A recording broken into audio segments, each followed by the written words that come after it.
আসসালামু আলাইকুম। সবাইকে ঈদের অগ্রিম শুভেচ্ছা।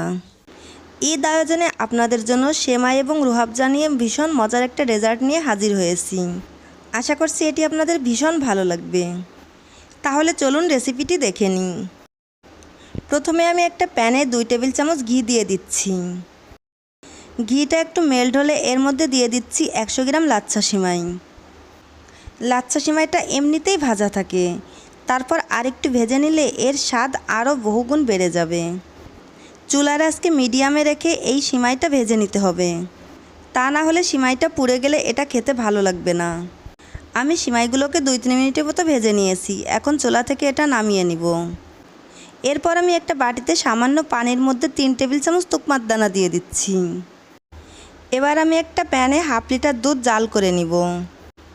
দুধটা ঘন করে জাল করে নিতে হবে। এই ডেজার্টে দুধ যত ঘন করে জাল করবেন এটা খেতে ততই সুস্বাদু হবে। দুধে যখন বলক চলে আসবে তখন এর মধ্যে দিয়ে দিব 1/4 কাপ চিনি। চিনিটা আপনারা আপনাদের টেস্ট অনুযায়ী দিবেন। আমি এখানে আখের চিনিটা ব্যবহার করছি, আপনারা চাইলে এখানে সাদা চিনিটাও ব্যবহার করতে পারেন। এবার এর মধ্যে দিয়ে দিচ্ছি 2টা দারচিনি আর একটা এলাচ। আমি দুধকে জাল করে অর্ধেক করে নিয়েছি। এখন আমি চুলা থেকে নামিয়ে নিব। এবার চলে যাচ্ছি মূল রেসিপিতে। আমি একটা বাটিতে 1 টেবিল চামচ রুহাবজা দিয়ে দিচ্ছি চিনি দিয়ে জাল করে রাখা ঘন দুধ। তারপর এর মধ্যে দিয়ে দিচ্ছি ঘি দিয়ে ভেজে রাখা লাচ্ছা সিমাই।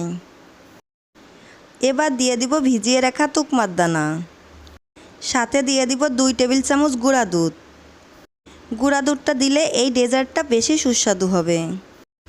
এবার একটা চামচ দিয়ে আমি এটাকে নেড়েচেড়ে মিশিয়ে নিচ্ছি। তারপর দিয়ে দিচ্ছি স্লাইস করে কেটে রাখা কলা। আপনারা এখানে কলার পরিবর্তে আমও দিতে পারেন। এই কলার উপরে আরেকটু রুহাবজা দিয়ে দিচ্ছি। সবশেষে দিয়ে দিচ্ছি পেস্তা বাদাম কুচি। তৈরি হয়ে গেল ঈদ স্পেশাল সেমাই রুহাবজার ভীষণ মজার ডেজার্ট। আশা করছি এই ঈদে আপনারা অবশ্যই একবার ট্রাই করবেন। আর এটা কেমন হলো আমাকে অবশ্যই কমেন্ট করে জানাবেন। আজ বিদায় নিচ্ছি। সবাই খুব ভালো থাকবেন। সবাইকে ঈদ মোবারক। আল্লাহ হাফেজ।